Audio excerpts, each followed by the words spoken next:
ధరలో మన గీతం జయకేతనమయ్య కరాలి.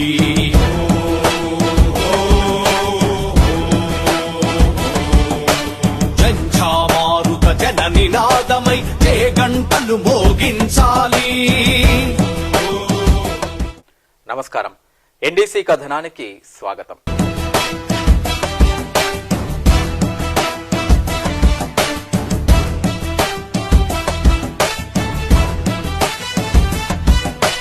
అరకొర జీతాలతో జీవితాన్ని వెళ్లదీస్తూ ఆకాశానంటే నిత్యావసరాల ధరలతో నిత్యం పోరాటం చేస్తూ బ్రతుకుబండి లాగుతున్న శ్రమజీవులు వారు. పేరులోనే ఆశ ఉంది, కానీ బ్రతుకంతా నిరాశ. వాళ్లే ఆశా వర్కర్లు. చాలీచాలని గౌరవ వేతనంతో గ్రామీణ ప్రాంతాల్లోని ప్రజలకు వైద్య సేవలు అందిస్తూ ప్రభుత్వం నిర్వహించే ప్రతి కార్యక్రమంలో పాల్గొంటూ వెట్టి చాకిరీ చేస్తున్న ఆశా వర్కర్లు తమ న్యాయమైన సమస్యలను పరిష్కరించాలని ప్రభుత్వానికి ఎన్నిసార్లు విన్నవించుకున్నా ఫలితం లేకుండా పోయింది. దీంతో విసిగి వేసారిపోయిన ఆశా వర్కర్లు పోరాడితే పోయేదేమీ లేదు, బానిస సంఖ్యలు తప్ప అని నిర్ణయించుకొని ఆగస్టు 10వ తేదీన ప్రభుత్వానికి నోటీసు అందించి సెప్టెంబర్ 2వ తేదీన సమ్మె సైరన్ మోగించారు. రాష్ట్ర వ్యాప్తంగా 25,000 మంది, జిల్లా వ్యాప్తంగా 3,300 మంది ఆశా వర్కర్లు సమ్మె బాట పట్టారు.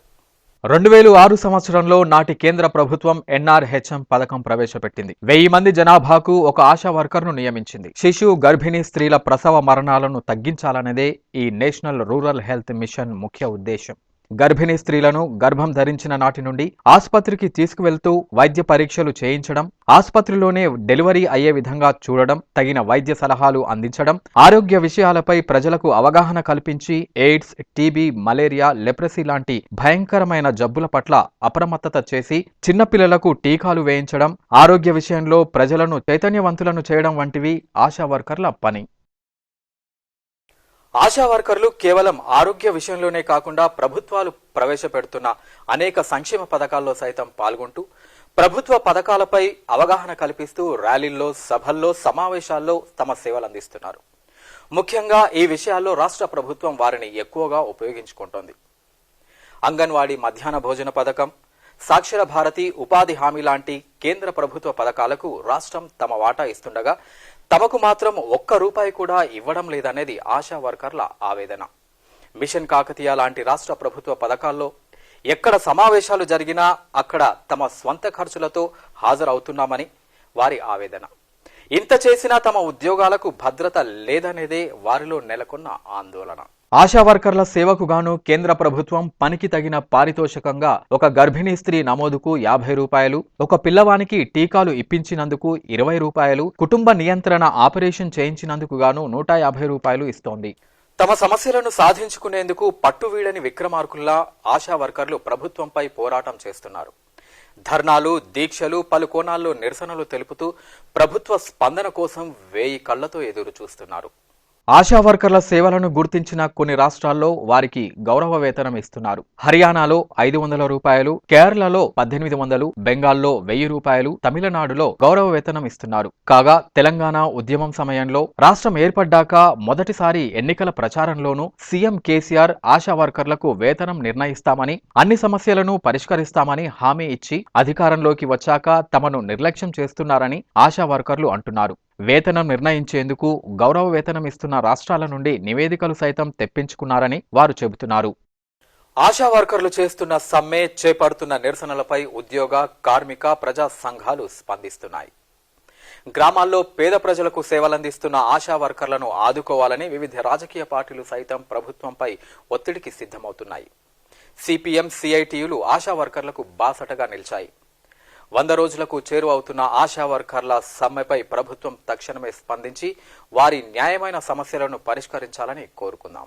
సెప్టెంబర్ 2వ తేదీన ప్రారంభమైన ఆశా వర్కర్ల సమ్మె ప్రభుత్వ స్పందన కోసం అనేక కోణాల్లో నిరసనల మధ్య సాగుతోంది. గ్రామ స్థాయి నుండి మంత్రుల వరకు తమ సమస్యలను పరిష్కరించాలని కోరుతూ వినతి పత్రాలు సమర్పించారు.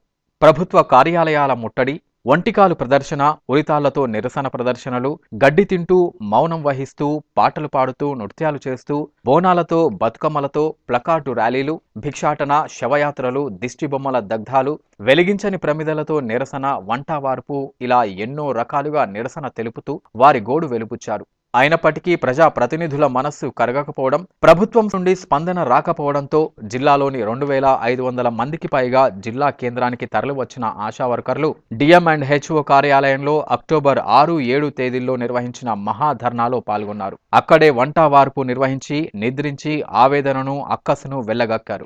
ఇప్పటికీ మాపై జాలి కలగడం లేదా అని ఆవేదన చెందుతూ ప్రభుత్వ స్పందన కోసం ఆశగా ఎదురు చూస్తున్నారు. ఇది ఇవాల్టి ఎన్డీసీ కథనం. మరో ప్రత్యేక కథనంతో మళ్ళీ కలుసుకుందాం. అంతవరకు సెలవు. నమస్కారం.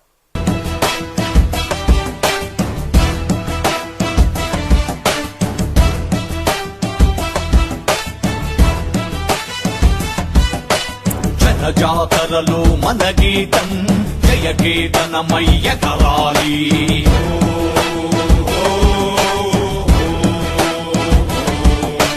జంఝామారుత జన నినాదమై జయ గంటలు మోగించాలి.